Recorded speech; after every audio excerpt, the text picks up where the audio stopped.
Hello and welcome to SweetSpotDFS. This is the bucket system show for the 2021 US Open. Now, if you don't know what the bucket system is, where have you been? No, I'm joking, but if you are a new viewer of the show, first of all, welcome. Secondly, the bucket system is my way to analyze the top 10 of any given tournament dating back to 2013. So obviously for this week, we're looking at the top 10 finishers for the US Open dating back to 2013. And why do this? Well, I'm always in pursuit of the optimal lineup. And in order to build the optimal lineup, we need to have all 6 of our golfers inside the top 10. That includes those wonky plays that have really bad recent form or course history, or even some of the good golfers who have looked terrible but somehow finished top 10 out of nowhere. The bucket system does a really good job at identifying these types of golfers and kind of highlighting them for us. Now, I'm not going to be able to tell you which golfers to choose, but I'm going to give you a good profile of the different types of golfers you want to be looking at. So I'm going to start with looking at past optimal lineups and then getting right into the bucket system. That includes 6 types of stat categories. We're looking at last year's stats, last week's stats, course history, recent form, salary stats, as well as strokes gained stats. We'll look at all of those categories, and within each of those, there are 6 buckets that are either favorable or unfavorable, and we'll cover that throughout this video. Timestamps can be found in the description below. Also, you can find them on YouTube's progress bar. Just go ahead, hover over the progress bar, you'll see timestamps that way. Let's get into this thing. I have the summary page up, but we're not going to start here. We're going to be looking at the optimal lineups of any given year that DraftKings has had a contest for the US Open. So our very first contest that we have dates back to 2017. In 2017, your optimal lineup used up $49,700 of salary. This is usually a big conversation people have. How much money to leave on the table? I'm going to say this quickly. I believe I should say this. My sweet spot of salary or dollars left is between $49,000 and $50,000 used salary. I don't think you should leave any more than $1,000 on there. And I'll tell you why. Because it opens up so many different permutations of lineups. The more money you leave on the table, the more golfers you invite into your player pool. And I just think it's easier keeping it closer to $50,000 than anything. Also, if you pay attention to the GPP winners week in and week out, most of them use all $50,000 of salary. Do not burden yourself trying to figure out ways you can leave money on the table. Pick your favorite golfers and just stick with it. There's no reason to leave money. Like the people who talk about duping lineups. So if you win $1 million and you dupe it, okay, you win $600,000. You're still winning $600,000 with that lineup. Say you leave $500 on the table and pivot off of a guy that would have won you $600,000, now wins you maybe $30, $40. You probably didn't want to pivot. You know what I'm saying? So that's my piece of advice. And most of the time, I mean, when we go through these optimal lineups, you're going to see most of them are over 49,000. So we're starting here in 2017, obviously, looking at the optimal lineup. Basically, you can see the little black tick marks here by these golfers. Those are the golfers that consist of the optimal lineup. And our very first one consists of a $9,000 golfer, a $10,000 golfer. Two 9Ks, a 10K, 6'6", 6'6", and 7'4". So this one was very stars and scrubs, very top heavy and bottom heavy, if you want to call it that. Usually your general lineup build for optimal lineups is it goes by 10, 9, 8, 7, 7, 6. And I know that's usually the general build, but we've seen that type of optimal lineup more often than not. This one, a little bit more stars and scrubs. If we go to 2018, take a look. The optimal lineup used $49,500. So left $500 on the table. And let's highlight these ones. We have a 9K, 1, 2, 3 8K golfers, 1, 2, 7K golfers. So this one was very much balanced. Started at 9, used 3 8Ks and 7Ks. Again, using up $49,500. That is a very, very balanced build. Let's take a look at 2019. This one used up $49,800, so only leaving $200 on the table. And we start with a 9K golfer. Then we have 1, 2, 3 8K golfers, a 6-9, and a 7-9. So we just don't have representation from the 10K, but we have a 9K golfer, 2 8s, a 7 and a 6. Or I'm sorry, 3 8s. I can't do my math. Anyways, another pretty balanced build, but we can also build that 10, 9, 8, 7 build. So 10, we go 11, 6, 9, 7, 8. Look at the 6, 9, 7, 9, and what do we have left? Oh, we can't do it this way.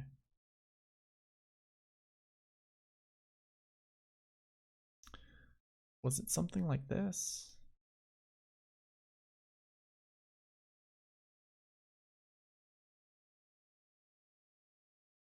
That is too much. This is 49,900. So we could get 6 golfers. We go 10 up. So 11, 6, 9, 2, 8, 7, 6, 6. So that's not really the, your generic build, but it's pretty darn close. So it's very close, but either way, this was also a very balanced build in 2019. Let's take a look at 2020. Optimal lineup used 49,900. And that consisted of the guy who actually had the $1 winning short game winning lineup. Sorry. And that one used 10, 9, 7, 7, 7, 6. So very close to your generic build, the 10, 9, 8. I mean, Harris English, $1 off of 8K, but 3 7Ks. So those are your optimal lineup builds. It looks like balanced is the way to go. Trying to find we did see 10K twice, and we could have built a third 10K and above to start there. So the options are open, but for the most part, it looks like it's pretty balanced. We're not using a lot of 6K golfers, and of the 6K golfers, if we look, none of them seem to be like no-namers. Ches and Hadley, we all knew, like Chesson was a winner on tour before finishing inside the top 10. 2018, no 6K golfers. Is that what I'm seeing? Yeah, no 6K. And it's 2018, 2017. I guess Trey Mullinax would have been your guy who's kind of a no-namer. Bill Haas at that time wasn't terrible. If you're unfamiliar with him, he has won on tour. I think he's also won the Tour Championship before. And Brian Harmon, I think, was a winner. Yeah, he had won earlier that year at the Wells Fargo Championship. So it doesn't look like there's really a random 6K golfer. Trey Mullinax, obviously, was our, random guy in 2017. But for the most part, yeah, I think finding a balanced lineup, and if we do dip into the 6K range, pick notable golfers. Let's just put it that way. If we take a look at the summary, I do have the 6 stat categories we're going to be covering. Last year, last week, course history, recent form, salary, and strokes gained. And within each one of those, there are 6 buckets. So if we take a look at our salary, this kind of will reinforce a little bit of what we were talking about. Your number 1 bucket is salary. Now, these buckets are ranked based off of their raw numbers finishing inside the top 10. It's not based off of their success rate or anything like that. It is just based off of how often have we seen a golfer within this range inside the top 10. So 7K is your number 1 bucket. On average, or I should say this, we've seen it at least twice every single year, dating back to 2017. We've seen it at a max of 5 times. So I'm looking right here at these 2 stats. I think it's a good place to start your lineups. Just pick 2. You don't have to. We saw one of the optimal lineups only have 1 in it. Actually, one of the other optimal lineups had 0 7K golfers in it. Actually, no, it did have 1. Never mind. It had a 7 and 2 6s. So you could obviously start with a 7, and I think you need to. I think that's probably what you want to prioritize. Find your favorite 7K golfers. Start from there. On average, we see 36. We have 40 in the field this week. So it's right up there on average. I'm projecting around 2. That's around that minimum mark. So I think 7K is a good place to start. I'm going to just go top to bottom from here because I want to look at the minimums. So our third ranked bucket is the 10K and above. We've seen one every single year dating back, at least one every single year dating back to 2017 with a max of 4, believe it or not. We've had 4 10K golfers inside the top 10. So if you're kind of hemming and hawing whether to start at 10K or not, I think this is a good representation that starting there is not a terrible idea. I know a lot of people talk about, well, it doesn't pay off their salary. Well, I'm here to tell you, if they finish inside the top 10, more than likely, as long as you have the winner and that 10K golfer who finishes inside the top 10, that is, you're more likely going to win a GPP. It might not be the optimal lineup, but don't be afraid. Like, I don't think this is the time. Your 10K golfers are or let's put it this way, your 10K golfers are usually elite company, and more likely they will finish inside the top 10. We have 5 in the field this year. On average, we see 6, and I'm projecting at least 1. So pretty good numbers. I like that. 26.67% success rate. That's pretty darn good. But that is overshadowed by the 9K range. Obviously, we've seen a lot of balanced builds as optimal lineups. And starting at the 9K range probably isn't a terrible idea, considering who's in the 9K range this week. We will look at golfers and their salaries shortly, but 9K, not terrible. We've seen at least 2 golfers inside the top 10 every single year dating back to 2017, a max of 3. So pretty darn average. Or not average, but standard to the par. I don't know what I was really trying to say there. It just a very consistent bucket. That's what I was trying to say. We have 7 in the field this week. That's more than the 5.4 average we have. And it's 100% frequency, just like I was talking about with the 10K. And it's a success rate of 33.33%. I'm projecting around 2. I think starting with 2 9K golfers, not terrible. And how about this? Before we look at the other salaries, let's look at the salary construction this week, or the salary lineup, or roster. I think that's what you'd rather call it. Our 5K our 5 10K and above golfers: Brooks Koepka, Bryson DeChambeau, Dustin Johnson, Jordan Spieth, and Jon Rahm. I don't think there's an issue starting here. If you watch the preview video that I had just prior to this one, I talked a lot about liking Brooks, Dustin, and Rahm based off their shot shape. I mean, I don't mind any of these guys. DJ was my favorite coming into this. I thought with his top 10 finish the week before, he's had really good results at the US Open by top 10ing the week before.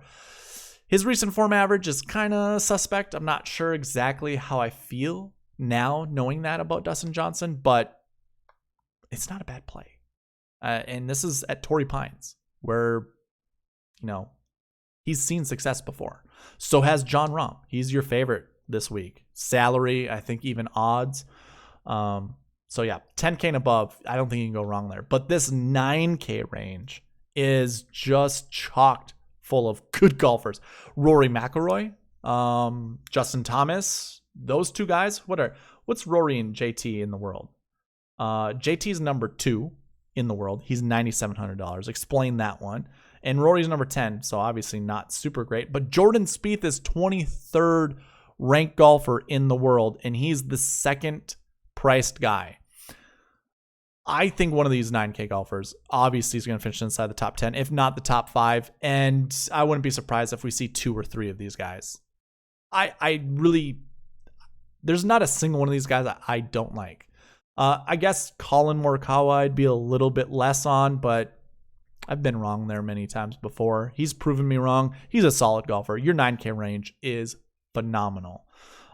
Just to give you a little bit more confidence in playing these, we can look at the top 5 frequencies.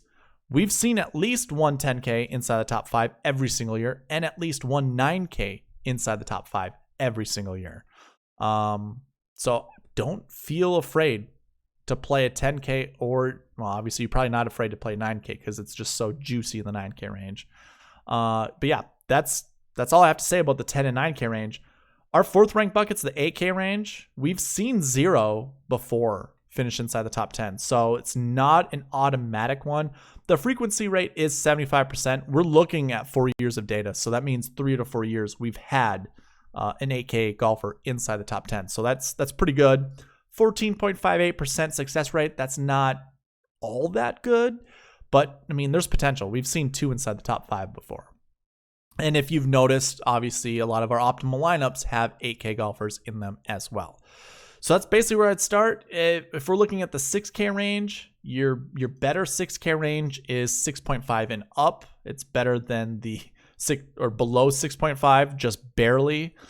I'm not really projecting any of them being inside the top 10. I know there's negative numbers that might not make sense, but it's just to give you kind of an idea of, how strongly I feel about some of these buckets, or the salary buckets here.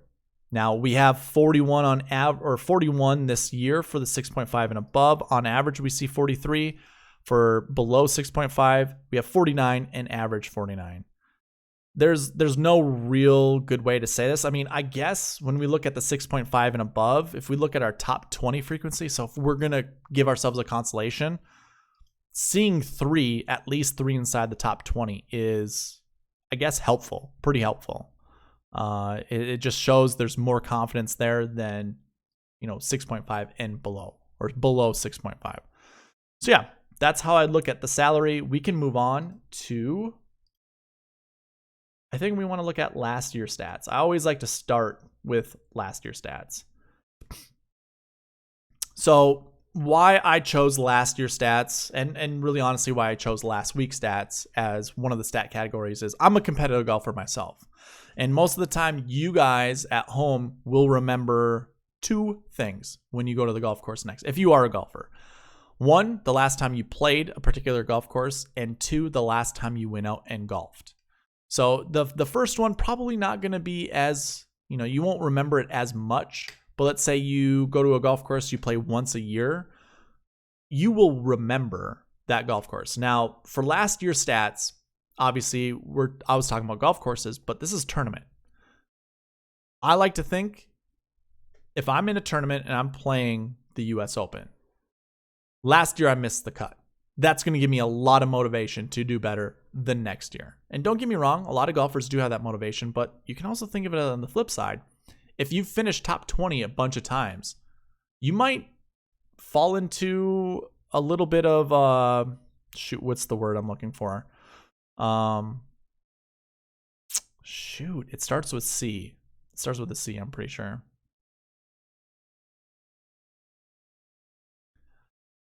It's basically like, oh my gosh. All right, let's move on. Complacency. Wow, I'm sure some of you guys were typing that out in the chat. Complacency. That's what I'm looking for.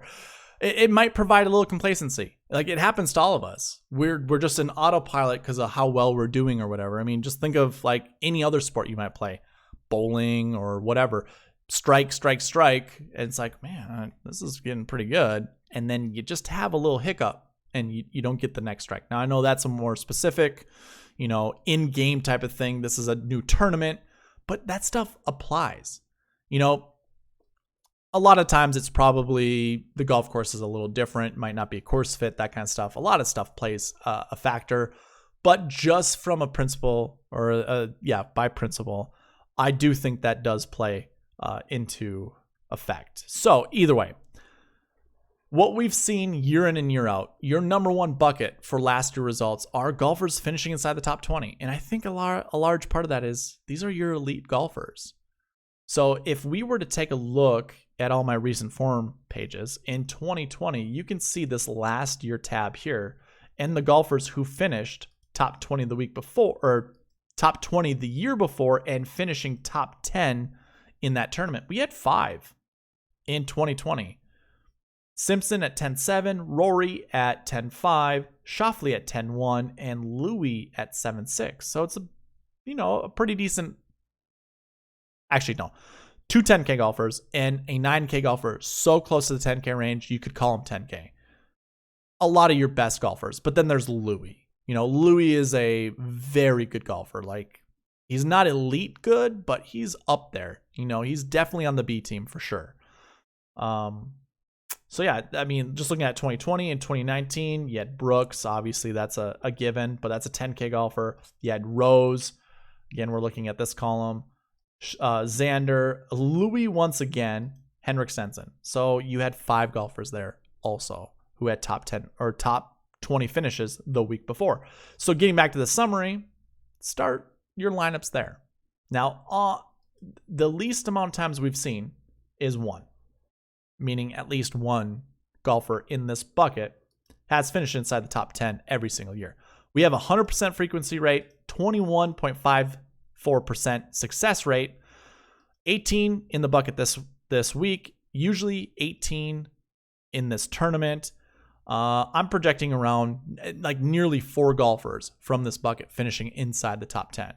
So I would definitely start looking at your top 20 finishers from last week or last year's tournament and start your lineups there. And perhaps you might find some 7K golfers there. Our number 2 bucket are actually golfers who missed the cut. Like I was telling you before, a missed cut might provide a little bit of motivation, really getting into it. But also, maybe it was your first US Open and you had a little bit of nerves. Having that missed cut can be a great motivator, can be very humbling also, where you appreciate, the US Open, or you appreciate that tournament a little bit more. So you're more dialed in, a little bit more focused, you have a better game plan, all that good stuff. Perhaps that's why your number 2 bucket are missed cuts. Now, we have seen 0 at least once show up inside the top 10. I know that's a weird way to say it, but there's been a year we haven't seen it. But there's an 85.71% frequency rate, meaning it's probably 5 out of 6 years we've seen this inside the top 10, or 6 out of 7 years. I don't really remember the price or the percentages here. I think is it 6 out of 7? Anyways, I'm not going to bore you with trying to do the math on that, but either way, 85.7%. That means pretty confident in playing that one.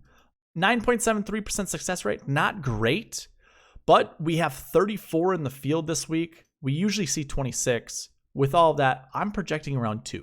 We're going to see 2 golfers inside the top 10 by the end of this tournament who missed the cut the year before. And then our 3rd bucket are golfers who just did not play in the US Open. This includes rookies. This includes veterans that have played here before but didn't qualify. There's no real tell as to what kind of golfer who did not play the year before, but this is your number 3 bucket. So if you have some European golfers that you like, this is actually a good, thumbs up to play those types of golfers. 85.71% frequency rate, again, tied with the golfers that missed the cut, but a 2.2% success rate. We have seen 0, or we've had a year where it didn't show up, maximum of 4, but I think, the success rate just isn't good. I think it's because it's a high volume bucket. So we might get 1 or 2 golfers that do finish inside the top 10 most of the years, but it's primarily due to volume alone. We have 78 in the field this week, usually 84 on average. For me, I'm not really quite projecting 1, but it's very close. So our 3rd bucket, again, it's all based off of raw numbers, does not look all that great. Our 4th bucket also doesn't look good. I guess the only buckets I really like are your last year 1s and your last year 2s. And if I need to fill in, I'm probably looking at, did not plays in that 20 to 40 range. So last year, if they finish inside the 20 to 40 range, it's 100% frequency. If we're looking at this objectively, 100% frequency. It's happened every single year, at least once. I'm shocked. I think the projected amount, I'm being conservative. I think we'll probably see at least 1. We have 13 in the field, and on average, we see 13. So it's pretty good. It's a pretty good chance we see one of these golfers inside the top 10. So I wouldn't be too worried there, but definitely start with that 1 to 20 range. Let's go ahead and take a look at the golfers that fit this range. So if I go to my last year column, and actually, no. we'll go last year ones, just the bucket. We're going to see it's nothing but last year top 20s. And we have salary top to bottom. There's DJ. Another reason I like DJ. But we also have a bunch of our 9K golfers there. Very good. You know, we just talked about how good the 9K range is, how great it shows up in the buckets. Here you go. Like there's one of these golfers probably finishing inside the top 10. Pretty darn easy because most of our 9K range were top 20 finishers last year. So I do like that. But we also have Tony Finau there, Matsuyama, Will Zalatoris, obviously. He has a very good major championship resume going on for himself. And then there's Louis. Now Louis is not 7K like he usually is. If he was 7K, I know this is going to sound silly, but I would make him an automatic play. But because he's 8-1, he just doesn't qualify. No, I'm kidding. Yeah, I don't mind Louis whatsoever, but there's so many good golfers. The only one I'm a little concerned about is Matthew Wolff. He's been away from the game for so long. I don't know what it is. I'm guessing it's mental. I don't know if the pressure of playing on tour got to him, or maybe it's a lifestyle type of thing. I don't want to speculate what it could be, but the last time we've seen him play, he was at the Zurich Classic, I believe. But prior to that, you know, at the Masters, I believe we saw him hit his ball on a practice putt. Like, tour pros don't do that. You know, I've been skeptical of Matthew Wolff. I know there's a bunch of fanboys out there for Matthew Wolff, but I don't know. It's not for me. That's all I'm going to get at. That's all I'm going to say. It's not for me. But here you go. I mean, there are 17 golfers I have highlighted. You can pick up to, you know, 3 of these guys, 4 of these guys to be inside the top 10. Now, it could be that your top 4 guys are inside the top 10. You can't roster all 4 of them, unfortunately. So the bucket system is going to get this right, but it's not going to lead to you building an optimal lineup if you don't pick the right 2 golfers here, or maybe even just the right 1 golfer.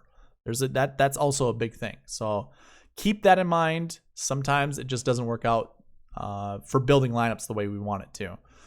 But yeah, pretty good company here for last year 1s. How about our last year 2s? What did we have projected for last year 2s? 2 golfers. We're thinking around 2 golfers are going to finish inside the top 10 here. Jordan Spieth almost sounds like your automatic bid, but there's also Colin Morikawa, Tyrrell Hatton, a very good price tag of $8,300. Corey Connors, Justin Rose. He's been playing well at major championships recently, and I just think his recent form has been pretty decent too. So there's Rose, but then there's Matthew Fitzpatrick, $7,800. Last week, he was in the $10,000 range at the Palmetto Championship. So this is quite a price reduction and for a very good, high-quality golfer. But there are a lot of golfers to talk about. You got a bunch of guys here in the 6K range. Maybe this is where we find one of our 6K golfers. Probably not, but it's possible. You know, we have some good options down here. Kisner, Reavie, those are known names. Remember, we're looking for 6K with notable names, or just they're notable golfers. So not terrible. Maybe Henrik Stenson? I don't know. It's possible. But yeah, I don't really have... The 7K range is very deep in this bucket. So maybe this is where we find one of our 7K golfers to anchor around. And actually, the 7K range looks pretty darn good too. All right, so last year, bucket 3s. I'm just going to go over the top 3. But actually, we'll look at the top 4 for this. But here we go. Brooks Koepka was not in the U.S. Open last year in September because of his knee. Scotty Scheffler, I think, just didn't qualify. Actually, no, I think he had COVID, right? COVID kept him out of it, I think. Could be wrong, but good choices right there. Koepka and Scheffler, and then some decent 7K golfers. Like I'm always a sucker for Russell Henley. I'm sure most of you guys out there are as well. I like Carlos Ortiz. I like Stuart Sink. I like Hoffman. I like Burns. I like Higo. I guess I don't so much care for Molinari or Charles Schwartzel. And then we got a ton of 6K golfers down here. Again, these are golfers who did not play. So some of these guys are foreigners that just don't have that PGA Tour status and didn't qualify, obviously, for the US Open. You don't have to have PGA Tour status to get here. You have to qualify, obviously. No names, right? That's who we want to focus around.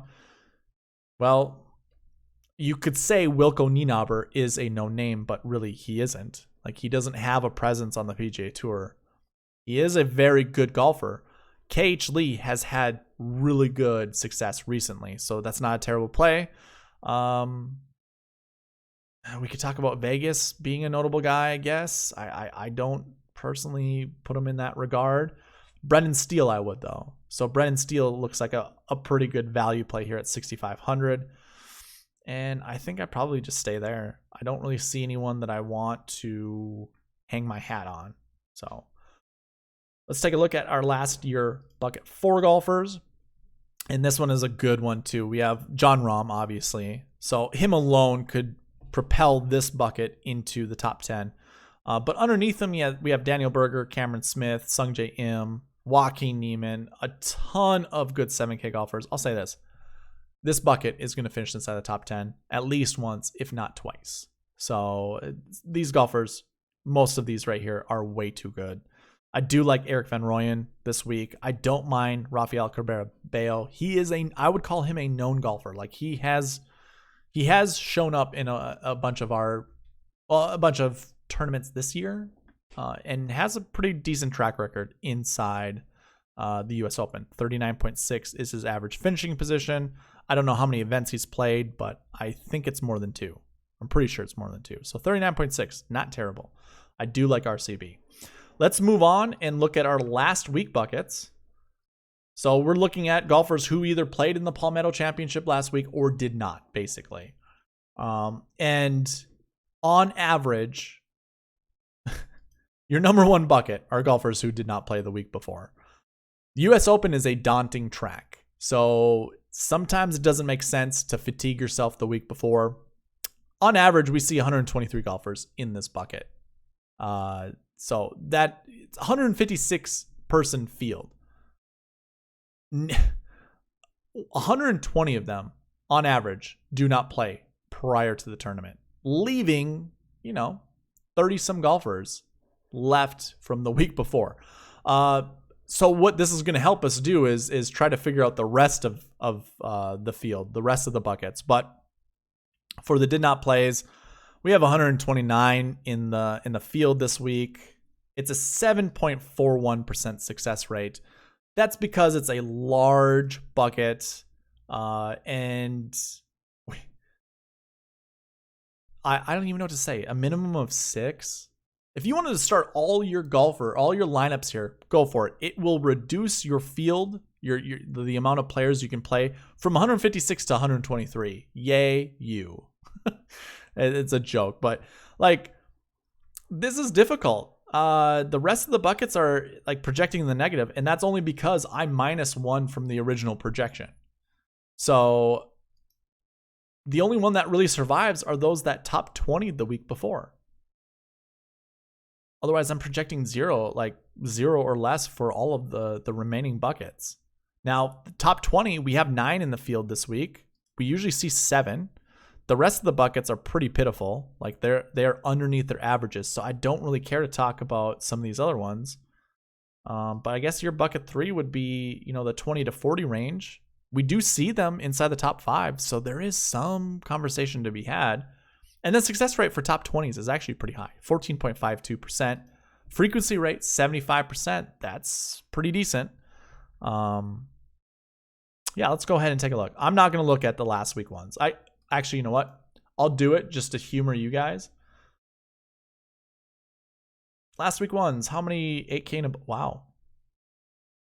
8K and above, we have 19 that are 8K and above.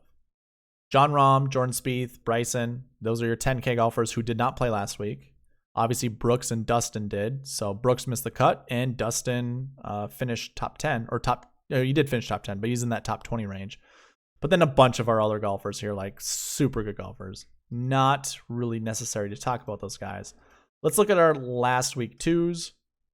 DJ, Tyrrell Hatton, Matt Fitzpatrick. There's Harris English, Garrick Higgo, your winner from last week. Let's go ahead and take a look. Last week's stats are right under this column.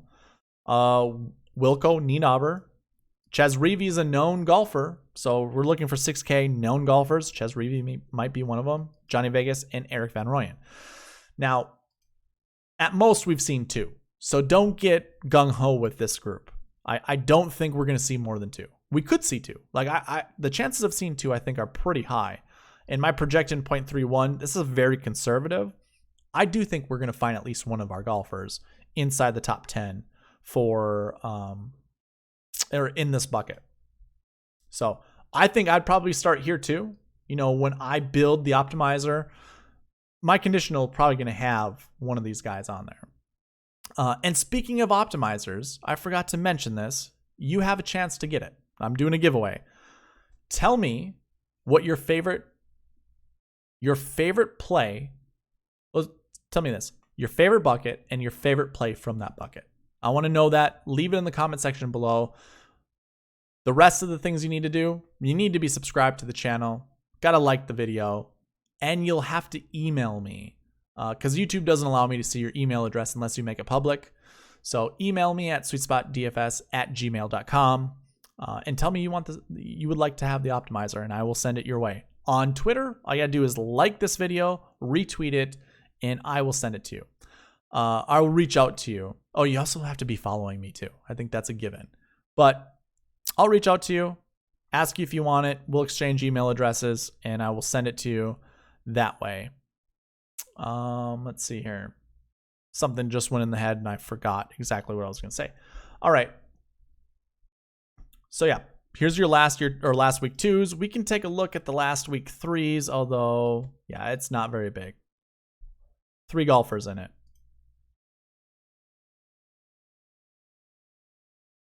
And the frequency rate's not very good.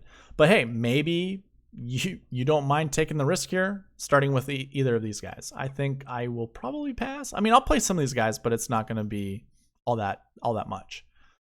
Okay, we can move on from last week buckets because obviously the last week 1s dominated this one. There wasn't really much to say. Here we go. Get into the course history. Does course history matter? And really, we're talking about tournament history. We'll double check on that. Your number 1 bucket. This is no different than any other tournament that's played on PGA Tour.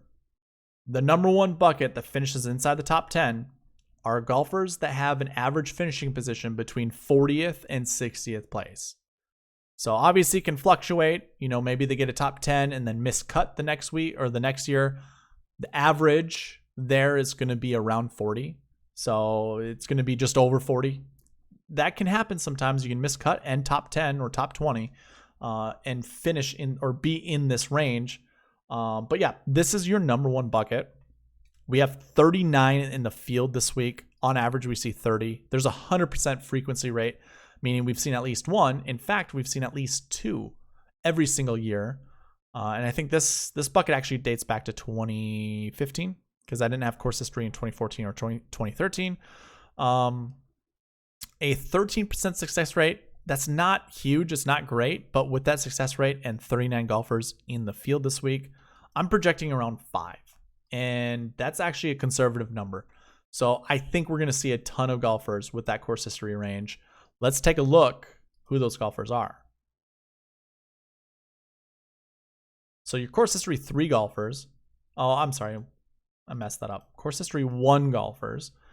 If we scroll over, you can see their US Open tournament history. Again, I'm saying course history. I mean to say tournament history. 3 of our 10K golfers are up here. So even more reason to play a Jon Rahm or a Jordan Spieth or even a Bryson DeChambeau. In fact, Bryson has 1s across the board. He is number 1, or he has a number 1 bucket for all the stat categories. It doesn't ensure he's in the top 10. It just improves his chances that much more. That's what I always like to say. The more 1s you see, it doesn't make him an automatic to finish inside the top 10. It just increases his chances. So yeah, Bryson's looking good. Rory and JT, we've already talked about them a bunch. Same with Colin Morikawa, Will Zalatoris, Tyrrell Hatton. You're in good company here. 8K and above looks fantastic. Abraham Ancer, first time talking about him. I do like Abraham Ancer. He's a solid play this week. And then we have a bunch of different 7K golfers that fit in this range. Phil is here. I don't really care about Phil that much this week. It'd be a great story if he does win, but I'm not too concerned about Phil. Shane Lowry, great play. I have nothing bad to say about Shane Lowry. I'm not going to talk about the rest of these guys, but you can see, you can start your lineups with a bunch of these 7K golfers. I obviously said start there, perhaps. I don't see you going wrong with choosing any of these 7K golfers. And then for 6K, we're looking for known guys. There's Ches Reavie once again. I don't keep saying his name to try to hound it into you. I'm just pointing out he shows up. So does Henrik, Brennan Steele, and actually Patrick Rogers has shown up. Same with Brendan Todd and Martin Keimer. So I would argue maybe not Patrick Rogers. I know he is known, quote unquote known, but hey, some of these 6K golfers might be worth it. But yeah, I probably would gravitate more towards the 7 and above range here. I like these golfers. Looking at our course history 2, actually, we didn't even talk about what those are. Course history 2, 20 to 40 range. That seems pretty easy. 22 in the field this week, average 22, frequency 100%. We've seen at least 2 every single year, and we're projecting 3. Success rate's 13.97. So let's take a look. DJ is there. And I mean, he's the only 10K. He's really the only guy 92 and above, but 9K and above, Patrick Reed, Patrick Cantlay, and Dustin Johnson. I'm liking Dustin Johnson a little bit more than what my preview video that I said there, but Patrick Cantlay and Patrick Reed, not terrible plays either. Tony Finau shows up here, a bunch of good 8K golfers. We've already talked about Louis. We've talked about Webb. Really haven't talked about Finau, but he does show up. He does have a bunch of number 1 buckets next to his name. So not terrible there. And then a good chunk of 7K golfers that I like. Zach Johnson, a known guy. We've already talked about Eric Van Rooyen. There's RCB once again. So, RCB, Eric Van Rooyen, Zach Johnson, Ches Reavie, Brendan Steele. Those 5, 6K golfers I'm liking quite a bit this week so far, just showing up inside these buckets. And then the last bucket I think worth talking about is the course history 3 buckets. I'm not projecting really anybody here, but we have 100% frequency rate. 6 in the field this week. Usually we see 8.14. That's probably what's driving the projection down, but we have seen at least 1. So if we don't see 1 in this bucket finish inside the top 10, then it'd break the cycle. It'd break the streak it currently has. And of those golfers, I think we already saw it. Brooks Koepka, Xander Schauffele, Victor Hovland, Matthew Wolff, John Hunt, and Dylan Meyer. Now, Dylan Meyer and John Hunt, I believe they only have 1 event under their belt. So does Matthew Wolff. The other 3 golfers here. Now, this is interesting because if you think any of these guys are going to finish inside the top 10, you should anchor around those guys. And in fact, I do. Like, I like Xander and I like Victor. I don't like Brooks, but every time I don't like Brooks, he does well. So I'm going to be owning some Brooks, but I don't mind starting around Xander or starting around Victor. They're in the 9K range. A lot of things revolving around these 2 guys. Maybe we see some good representation here. So I think we'll see 1, and I think it's going to be one of those 3. So really anchoring your lineups around those 3 might be the easiest route to start with, if we're being honest here. And then let's take a look at recent form buckets.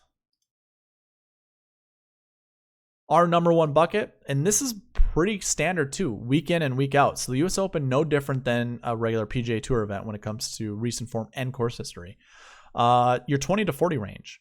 On average, we see 26 in this bucket for the US Open. This year, we see 29. 100% frequency rate. That means it's happened at least once. Minimum is 3. Happened at least 3 times.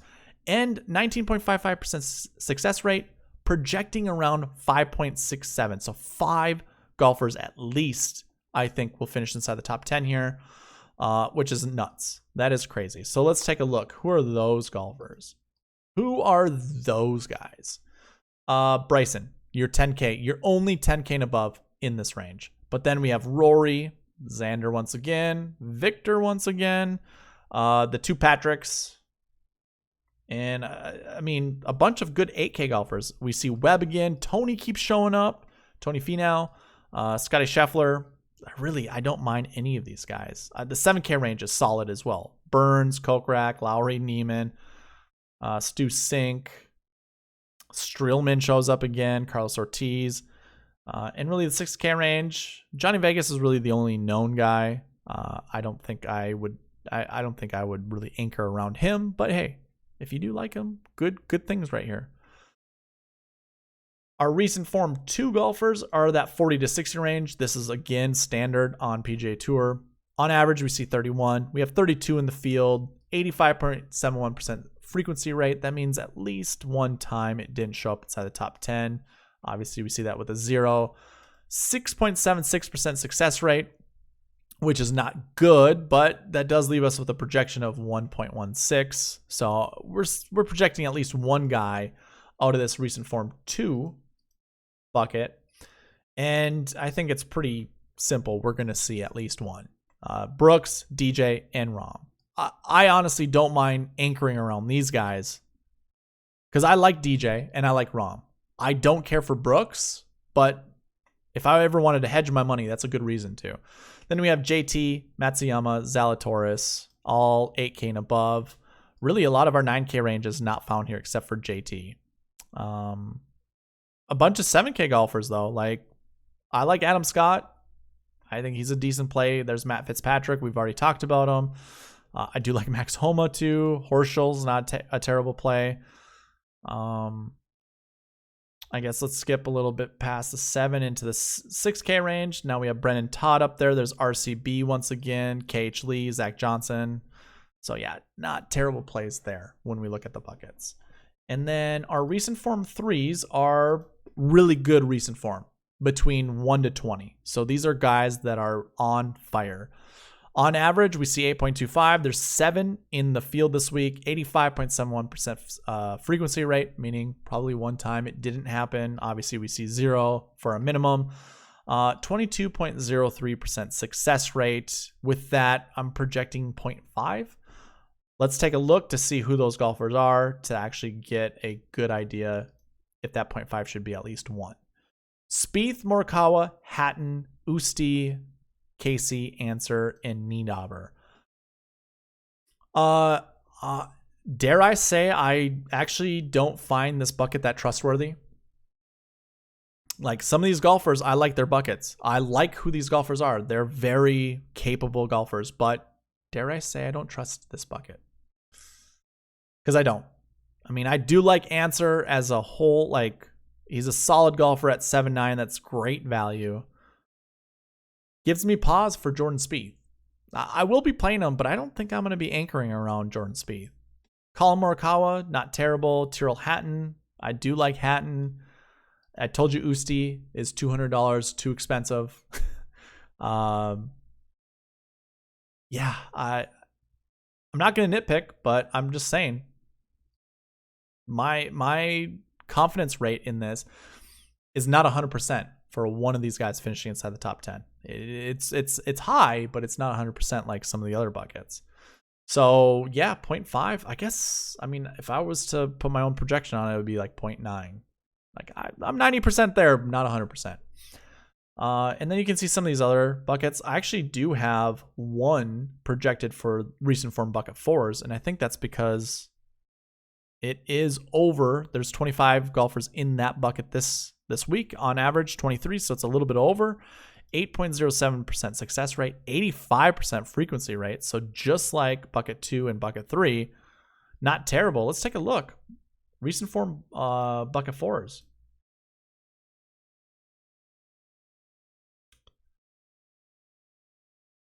Interesting. So nobody over 8K. So Cameron Smith is our top guy, followed by Sergio, Matt Kuchar, Russell Henley, Cameron Champ.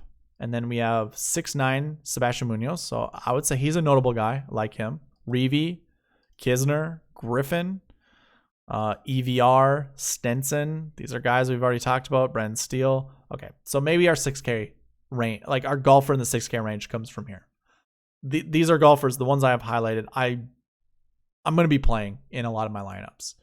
And with that being said, I'm just gonna say, if this bucket does finish inside the top 10, I think it's primarily because of the 6K golfers that I just highlighted, and nobody up here. Like, not nobody, but not much up here. I do like Henley, I like Smith, but I think the 6K range is where it's at with some of these golfers. Okay, so we talked about salary. We talked about every bucket except for strokes gained bucket. These are static rankings. These don't really go by the, how many golfers, like the frequency, how much we see, the raw numbers, basically. I just do it this way because it's easy. So our strokes gained 1 golfers, all stats are positive. Strokes gained 2 golfers, positive off the tee, positive putting, and a negative stat in between, whether it's approach or around the green. I should actually mention that. I'm only looking at those 4 major strokes gained stats: off the tee, approach, around the green, and putting. So 2, positive off the tee, positive putting. 3 is positive off the tee, negative putting, and whatever in between. 4 is negative off the tee, positive putting, and whatever in between. 5 is negative off the tee, negative putting, and whatever in between. And 6, no strokes gained stats. So that means they haven't played enough PGA Tour events to actually garner those stats, to have them recorded. Why do I choose off the tee and putting? Those to me are your 2 huge confidence parts of your game. Around the green usually comes with the type of quality of golfer you are, whether you can save par, maybe chip in, things like that. That's where around the green kind of comes into play. But off the tee provides you the confidence. Obviously, put it this way. You're a long hitter. You don't have to find the fairway that much to gain strokes gain off the tee. I mean, just look at Bryson and his long drives. He's gaining off the tee even if he hits it in the rough. Because how strokes gain are recorded are, what's the distance and lie between you and the next shot? Really, it's calculating what just happened behind you. So with your strokes gained approach, depending on where your drive ends up, determines how your strokes gained is going to look when your ball lands on your second shot. So for like someone like Bryson or any of the other bombers, it's really about, getting it down there as far as possible. Now, if you end up becoming a negative off the tee and you're a bomber, it's probably because you're finding the penalty or you're putting yourself in some really bad situations. And then putting, obviously, putting is very streaky. If a golfer just finds a hot putter, that stuff just sticks throughout the round. So those are the reasons why those 2 stats to me are the most important. Approach can get you confidence, don't get me wrong, but more often than not, it's set up by your drive. So if you're hitting bad drives and you get positive approach, I guarantee you're still upset about your drive. Like hitting a driver and making putts are the 2 most, they're the biggest confidence, sparks in a golfer. So that's why I use them. Anyways, strokes gained 1, positive off the tee. It actually ends up being our highest ranked bucket just based off the raw numbers. 100% frequency rate. Now, I also have to say this, strokes gained stats only go back the last 2 years because really that's the only time I started recording them, unfortunately. So we don't have a huge sample size, but 100% frequency rate, 14.29% success rate. We have 21 in the field this week, 18 on average. So between do I have 3 years of? Oh, this must be, this is calculating this year's stats as well. Oh, well, that's fine. 18.67 average per year. So we're over that. 14.29% success rate. I'm projecting around 3 golfers. And at the US Open, if you looked at the preview video, we kind of went through this. Good stats. You want positive tee to green. You want positive off the tee. You want positive approach. And then the rest of the stats don't necessarily matter, but those 3 stat categories you want positive. So I can tell you right now, these 3 buckets are the ones that you want to really be focusing around. And of the 2 buckets, strokes gained 1, strokes gained 2, not so much strokes gained 3. Oh gosh, you can even see some of the top 5 frequencies here. So strokes gained 1 and 2, very important. And I think when you look at the golfers, you're going to also agree, just based off of who they are, it's going to be no surprise. So 4 of our 5 10K and above golfers are in here. I can't remember how many 9K golfers we have, but 5 of them show up here. Rory McIlroy, Xander, Victor, Patrick Cantlay, Patrick Reed. Yeah. If you start any of your lineups here, I don't think you're doing poorly. You're probably going to do pretty well. It's all about getting the right combination, though. So I think that's all good. In fact, any golfer that you've ever, like, as I've gone through this, I should have started with strokes gained stats, because that's how the color coding happens. So the dark green is good. Those are your strokes gained 1. Strokes gained 2 are the light green golfers. That actually is headed by Daniel Berger. Like, there's nobody above Daniel Berger, 8,400. So this bucket, we're projecting how much? 4.59. That's just based off of numbers. So do I see 4 golfers that I have that much confidence in? I don't care for Berger. I do like Tyrrell Hatton. I like Corey Connors. Fitzpatrick's good. I don't trust Sungjae on POA. He does not have very good splits. You can kind of see them over here. So if I were to highlight Sungjae, not great. I guess I like Joaquin Niemann. I like Max Homa. Obviously won the Farmers Insurance Open, so he has some good track record here. Oh man, Lee Westwood, 0%, top 10 POA success rate. That's crazy. Charlie Hoffman, not terrible. I like him.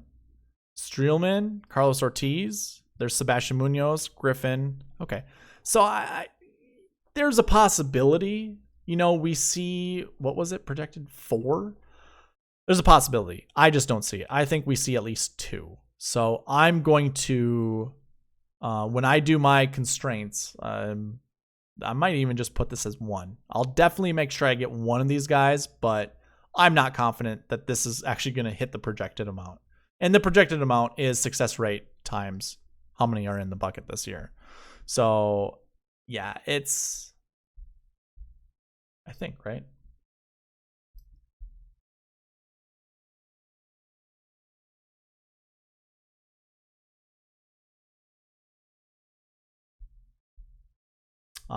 And then we include the minimum. That's why, for top 5 frequencies. That, I get it. Okay.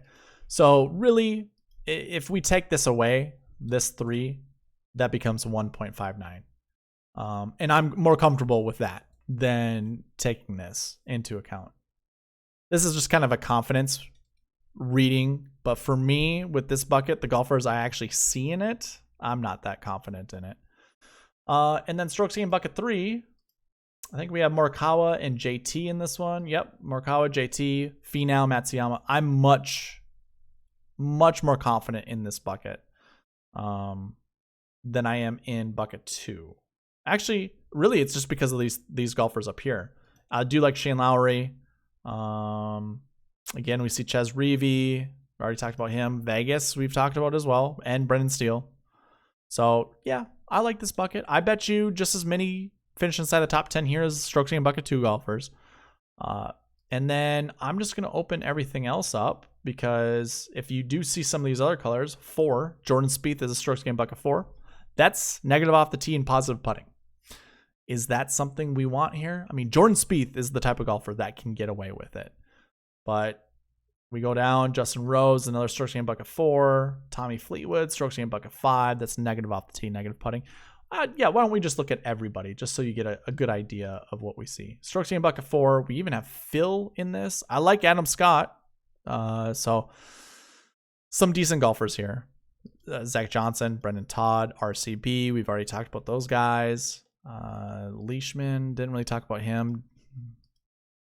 Yeah, I could see any of these golfers doing pretty decent. Strokes gained bucket 5. Just get through those guys. Again, negative off the tee, negative putting. Woodland's been here forever. His game is actually turning around. He is much better than what his season-long stats have been, and that's what this accounts for. So I don't mind Woodland. Fleetwood, probably going to limit myself there. Don't care about that much Fleetwood. Yeah. And the 6K golfers, I don't care about them. Now, your strokes gained bucket 6 golfers are going to be primarily European golfers that made the cut, or golfers that we just never have seen on the PGA Tour. You can see a bunch of these guys. I will say this. If you do think there's a high quality Euro golfer in here, go ahead and play him. I wouldn't play more than one though. I mean, if we're really looking back, 2020 DK, I do have the strokes gained bucket stats over here. Your only guy that finished inside the top 10 was Will Zalatoris, and Lee Westwood finished 13th. But really, outside of that, you don't have anybody that finished top 20 or better. If I go to 2019 DK, anybody that doesn't have stats. So Victor Hovland would have been that guy, and he finished 12th. So yeah, that's a high quality European golfer. He finished 12th. He had no strokes gained stats. And the next guy we see is Marcus Kinhult.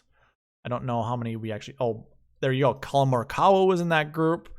EVR was in that group. Yeah, there's no real good reason to play him. It's the US Open. It's tough. I don't know if you can get away with, not playing that many PGA Tour events. And I mean, strokes gained stats, you can see, are all empty for these guys. There are some good guys. Here are the guys that I think could break through. Garrick Higgo, he won last week. Could definitely break through here. Robert McIntyre, not terrible. We already know who Martin Keimer is. He's won a US Open before, so not terrible. Wilco Nienaber, he's a young kid who has a tremendous talent. He can hit the ball miles. Victor Perez, really good. Actually, let's look at their official World Golf rankings so you guys can kind of get an idea of some of these guys.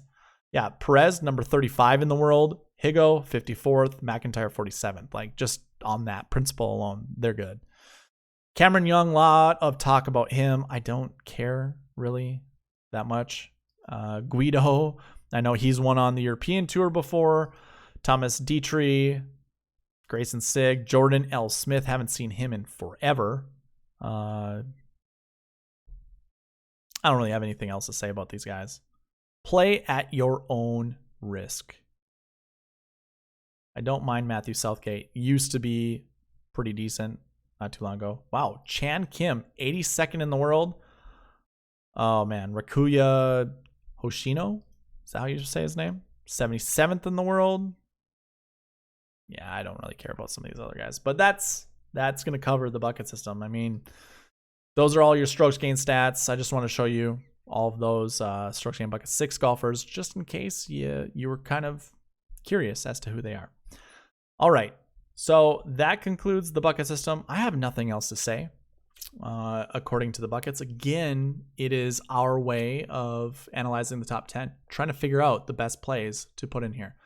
Went through all these golfers through their buckets. Hopefully that gave you a good idea of who to anchor around who to anchor your lineups around. I think there were a couple buckets that really stood out. I can't think of them off the top of my head. I kind of just went through this with you guys for the first time. So hopefully you guys took some notes.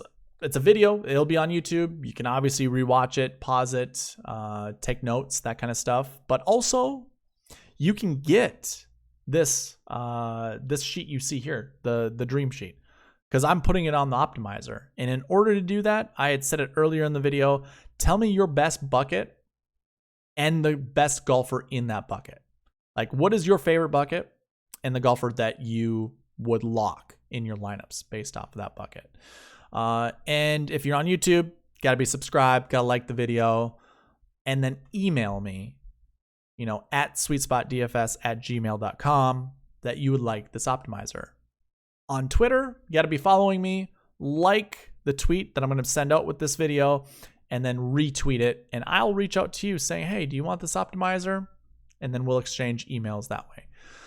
But yeah, that's all I have for you guys. So thank you guys for watching all the way up to here. Please leave a like, comment, subscribe, all that good stuff. And I'll see you in the strategy video tomorrow. All right, bye.